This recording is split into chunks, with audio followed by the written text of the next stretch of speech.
Hey everyone, this is Darin Benton with Performance Motorcoaches.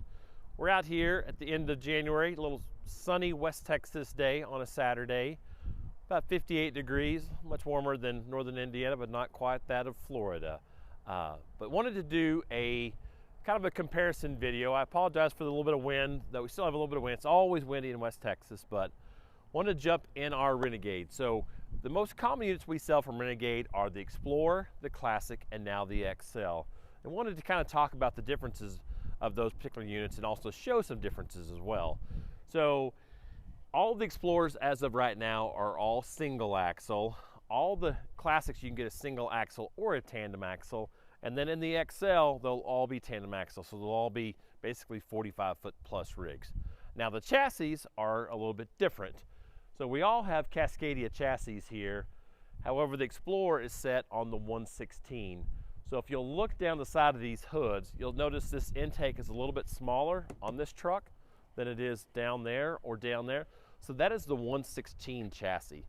Now the cab itself is the same, the dash is the same, but if you'll notice basically the step well here versus the step well here, the axles actually push back a little bit further on this 116 versus the 126. So essentially this piece is a little bit different. Axle gets pushed back versus there. You can tell the axle is just a little bit further forward than this guy right here. So the only engine in the 116 is the 525 horsepower DD13. So it's 12.8 liters. Now the transmission in that, you can get an Allison 6-speed or you can get the DT, the Detroit transmission 12-speed. You really haven't seen any of those in Explorer thus far. They are coming, and then we do have a Classic coming with a short hood with the DT transmission, but most of the short hoods you'll see out there are going to be the Allison 6-speed transmission. So people like those. They're more car-like, a little bit faster shifting off the line. I prefer the DT transmission because it has more gears. You basically have 12 speeds instead of 6 speeds, so preference. Now going down to the XL on the very end, those will all be the long hood. You can get a short hood. I really think it would look a little bit squatty in comparison. If you look down the Explorer here, with it being a smaller unit, the cab is somewhat in comparison to the unit itself. Now we come over here to the XL. I've seen a few with the short hood.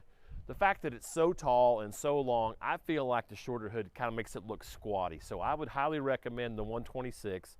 And there again, you can get the DT transmission or you can get the 6-speed Allison. This is an XL we sold a while back. In fact, all these units are units we've sold waiting for customers to come in. But wanted to kind of share some of those things. Of course, if you're looking for a bunk over, the only truck you can get is the Classic. So some people, aesthetically, this is not as clean as some of those right there, but if you're wanting that overhead sleeping, you'll be forced into the Classic. So we'll come back here. One thing that's really good looking to me, regardless of whether it's the Explorer or the XL, the front and rear caps are elevated to match the awnings. You know, obviously you see here, you don't have a fiberglass cap on the Classic. It is an option on the Classic, but it's not elevated. So to me, that's a much cleaner look right there. Instead of, on this Classic, you see, we've got the rooftop awning, but we got a little bit of extra stuff on the roof that, visibly you can see on the side. So if you're looking for a really clean look and don't need the bunk over sleeping, then definitely suggest going up to the XL, just a lot cleaner look itself. Now the baggage compartment's a little deceiving on this particular rig right here, but if you'll notice, the compartments rear to the axle are relatively tall. They would normally be that tall, but just the mechanism of the slide out forces the compartments to get a little bit lower. Now if we look at the other side, they'll be taller. So basically what you need to know is on the Explorers and the XLs, you'll get taller baggage compartments in comparison to the Classic. So I don't know if you can catch this right here.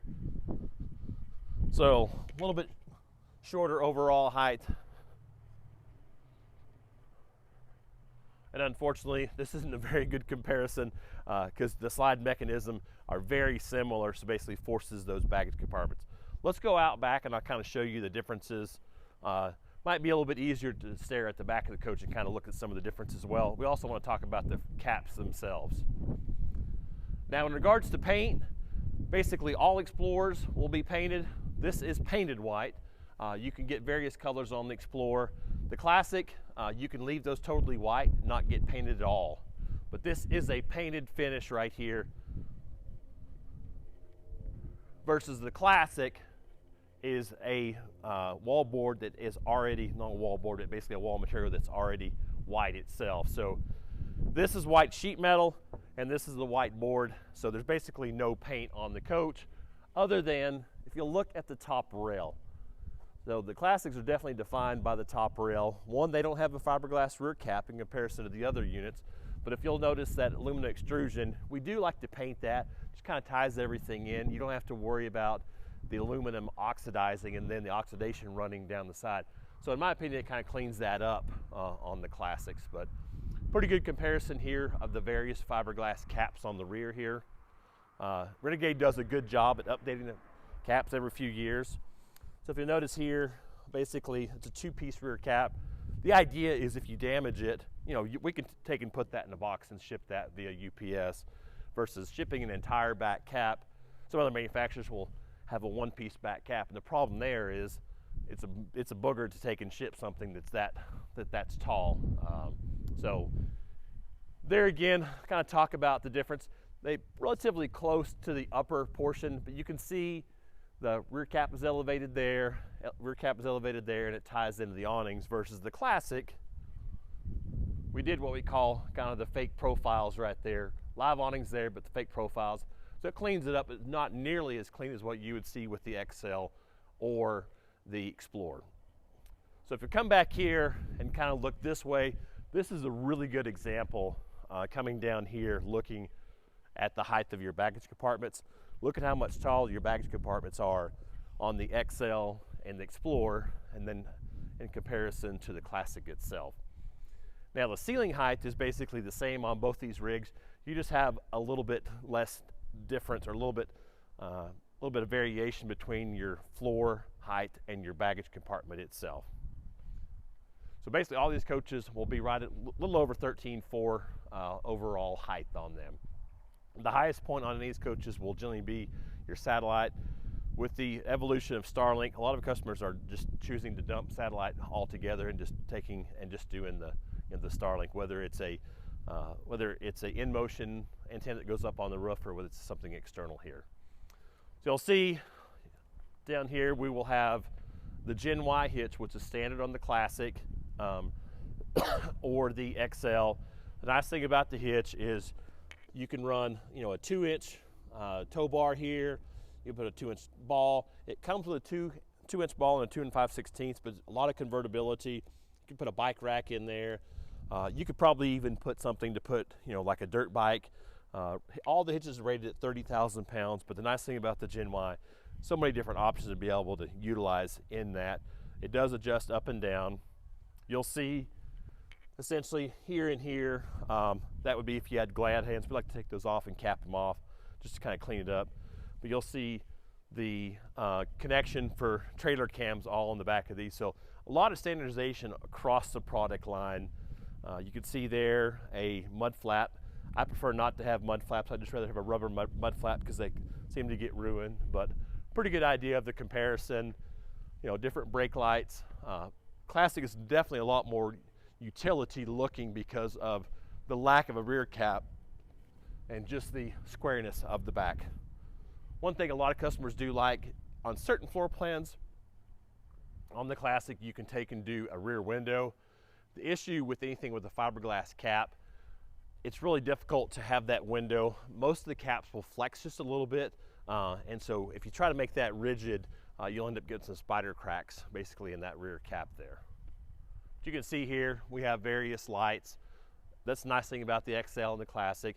You can option more exterior lights. You're pretty much forced to no exterior lights on the Explorer itself.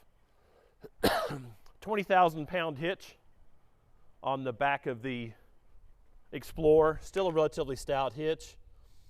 Now, if you're wanting to put bicycle racks, we obviously go through and pull this out and build something. whereas the Gen Y hitch, basically, if it slides in and pins in, you can basically do anything you want. One thing that does drive me nuts on certain floor plans is the dryer vent on the back. I wish it was through the side. You really won't see any dryer vents on the Classic going to the back. You'll always see them through the sidewall itself. Now, all the product line, we'll get into a little bit more. We'll have the nice big 3/4 pass-through. That's kind of the optional on some, but to me, it's kind of a no-brainer having this big 3/4 pass-through compartment right here. Goes underneath the frame rail, doesn't go all the way out, so it's 3/4 of the way through, but it's nice to have that big storage compartment. And basically all of these units can be optioned with that or will come with it standard. I generally like to do a bed line on all the compartments versus carpet. There again, some will come with, some will be optioned. They'll all come with cord reel, they'll all come with a power water hose reel, automatic transfer switch. I guess we'll kind of go into some of the mechanics. I don't want to get anything too wild and crazy, getting in too much depth, but I wanted to talk more about the exterior differences. So on anything with a single axle, you'll find an 8,000 watt generator. Anything tandem axle, it's either optioned or you can, if it's over 41 foot, it will come standard with the 12.5. But if you see a tandem axle and we're selling it, we'll all have the big 12.5 generator, and then we'll option 3 air conditioners. The Explorer only has an option for 2 air conditioners, cannot do 3, but basically the 38 Classic right next door does have the option, and it is equipped with 3 air conditioners. Kind of walk around a little bit. Exterior TV will be standard all the way across the board. Dual pitch Girard awnings, just one awning on the Explorer versus you'll have dual awnings on the Classic. So the second awning is an option on this, and then the second option is standard on this guy next door. We've done really well with the XL line. I wasn't a big fan of it in the past because of the lower ceiling height, but when they increased the ceiling height and did things like standard AquaHot 600 versus the 450, elevated front and rear caps, 360 cams, they did a lot of standardization on the XL, and I've really kind of fallen in love with the XL just because, you know, it's a great fit for people that are looking. I would say it's more of a mom and pop versus the Classics tend to generally sell to families because of the bunk over, but we've done really well with the XL line this year. Really not gonna make too many changes in the 2025, which will be coming out here in a few months, but wanted to share all this stuff with you. We'll kind of continue to walk around, see if anything kind of pops up as I'm thinking. We can do blackout packages on any and all of these. All the steps will be standard black from Renegade, but in regards to mirror backs, chrome grills, we can take and change all those up. Same for the wheels. Most of these will be equipped with lithium batteries. This particular rig right here, we have the inverters on the other side. They will all have 150 gallons fresh water. They will all have 75 gray, 75 black. They will all have an incredibly nice, easy to use wet bay here. And then they are doing basically like the sea level monitoring within that compartment, which makes it really nice. And then of course, I love the baggage compartments.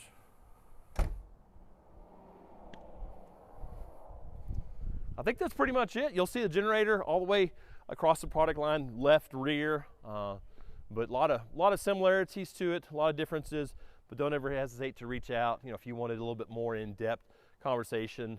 The inside gets a little bit hard to be able to video and talk about the differences.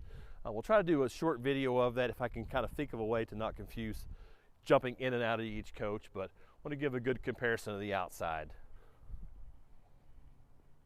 Make sure you guys check us out online, performancemotorcoaches.com. Check out our Facebook as well, and also check out our YouTube, which you'll probably be seeing this video on YouTube. Really love the product line. It's a great business to be in. Coach sales are going crazy right now. Can't understand why, but we're happy to be here. Make sure you guys keep on coming back and checking us out. Thanks a lot.